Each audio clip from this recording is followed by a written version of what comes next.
जय गुरुदेव, जय जगदम्बा। आप सभी का स्वागत है शिव शक्ति कृपा साधना चैनल पे। मैं कन्हैया भगत आप सभी का स्वागत करता हूं अपनी चैनल पे। आज का जो वीडियो है वो है कल अमावस के ऊपर।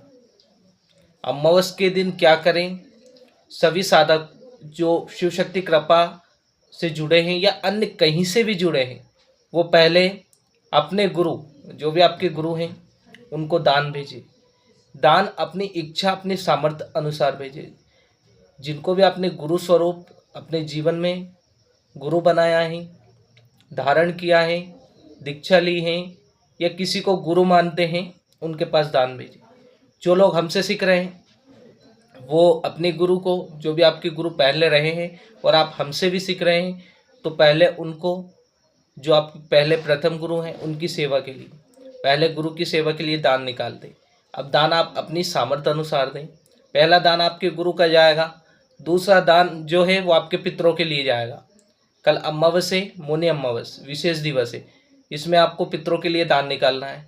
इसके बाद गाय का दान, कुत्ते का दान, चिड़ियों का दान और मछलियों का दान, ये दान निकाल दें। इसके बाद आपको जो मैंने भोग का बताया हूँ, एक कंडे का उकला जलाएं, उकले पर 2 लौंग 1 बतासे के साथ, जो विधान आपको दिया हूँ उस विधान से जितने भी देवताओं का भोग मैंने बताया हूँ आपको क्रम से, सभी देवताओं को भोग देना है। जितनी साधनाएं पहले की हैं, मंत्र किए हैं, जिनकी जो भी मंत्र आपने पहले कर रखे हैं, जिस देवता की जिसकी पहले साधना कर रखी है आपने, मान लीजिए आपने भैरव की साधना कर रखी है, आपने भैरव को भोग देना है। आपने अगर गणपति की साधना कर रखी, गणपति को भोग देना है। शिव जी की साधना कर रखी, शिव जी को भोग देना है। इसके बाद आपको सभी देवताओं को भोग देने के पश्चात आपने सभी के सभी देवताओं को भोग दे दिया। कुल देवी को भी देना है, कुल देवता, ये सारी मैंने आपको एक क्रम से बता दी किन किन देवताओं को आपको भोग देना है। ये मैं बार बार आपको अलग से नहीं बताऊंगा। इसके बाद भोग देने के बाद क्या करना है आपको, लास्ट में गुरु तत्व की ऊर्जा, जो भी गुरु तत्व की ऊर्जा, जो गुरु तत्व को आपको भोग देना है, जिससे कि आपको गुरु तत्व की ऊर्जा प्राप्त हो। गुरु तत्व में जो भी देवी देवता, मतलब गुरु तत्व के जो प्रधान है, सभी को भोग देना है। वो मैंने आपको बताया हूँ कैसे देना है, और गुरु तत्व की ऊर्जा आपको प्राप्त हो इसीलिए देना है।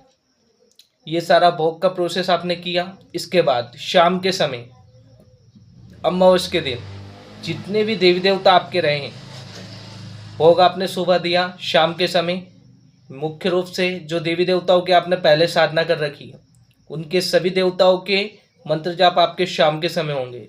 जो भी मंत्रों की साधना पहले कर रखी है आपने अमावस के दिन, क्योंकि कल जो करोगे आप, विशेष दिवस है, विशेष ये तिथि है, इस तिथि में आपने जो भी किया, आपकी 3 पीढ़ी तक, 3 पीढ़ी के जो पूर्वज हैं उन तक आपका दान पहुँचता ही पहुँचता है, उनके लिए करते हैं आप। तो या किसी भी देवता के लिए आप करेंगे तो वो सारी शक्ति अमावस के दिन एक्टिव है। पितरों के बाद सारी शक्ति एक्टिव हो जाएगी, क्योंकि अभी गुप्त नवरात्रि आ रहे हैं, परसों से गुप्त नवरात्रि स्टार्ट हो जाएंगे, तो उसमें आपको साधनाएं करनी है, मंत्र करना है, तो उससे पहले आपको ये क्रियाएं करनी है। इसके बाद जितने भी आपके देवता हैं, मान लीजिए आपके देवता गणेश जी को आपने स्थान दे रखा है, गुरु को आपने स्थान दे रखा है, भगवती को आपने स्थान दे रखा है। इसके अलावा जितने भी देवता हैं आपके साथ, मान लीजिए आपने माता महाकाली को दे रखा है, गुरु गोरखनाथ जी को, जितने भी देवी देवता हैं सभी का एक दीपक प्रज्वलित करो। प्रज्वलित दीपक में मैंने आपको बता दिया हूँ आपको क्या डालना है, कैसे करना है। तिल के तेल का दीपक, घी नहीं है तो भी तिल के तेल का दीपक प्रज्वलित कीजिए। सभी का मंत्र जाप, आपने सभी का दीपक प्रज्वलित कर दिया। प्रज्वलित करने के बाद सभी का मंत्र जाप आपका होगा उस दिन, अमावस के दिन। इसके बाद जिस स्थान पे आपने मंत्र जाप किया है, जो भी आपका कक्ष है, पूजन कक्ष में आपको वहीं पर सोना है। इसके बाद कल मौनी अमावस से अधिक मौन व्रत धारण करें, कम बोले। कल की जो साधना है वो आप करेंगे। इसमें मुख्य रूप से मैंने आपको अलग से आपको करना नहीं है, लेकिन मेन जो मंत्र है, जिनकी आपकी साधना चल रही है, जो देवता की आप कर रहे हैं साधना, चाहे भैरव की कर रहे हैं, गणपति की कर रहे हैं, शिव जी की कर रहे हैं, हनुमान जी की कर रहे हैं, या त्रिकाल ज्ञान वाली कोई साधनाएं कर रहे हैं। बहुत लोग त्रिकाल ज्ञान वाली जो साधना कर रहे हैं उसका भी मंत्र आप इस दिन जाप करेंगे। उस मंत्र को अधिक, अगर आपका चल रहा है तो उस मंत्र को बढ़ा दे। मान लीजिए आप 10 माला की जगह 11 माला अमावस प्रति अमावस पूर्णिमा निकालना ही है आपको।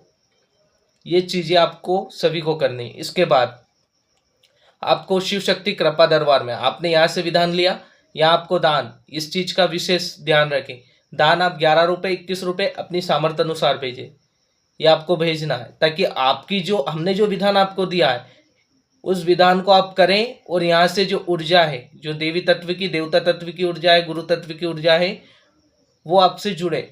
इसके बिना काम नहीं होगा। तो ये अपनी स्वेच्छा से करें। 11 रुपये का, 21 रुपये का अपनी सामर्थ्य अनुसार दान दें।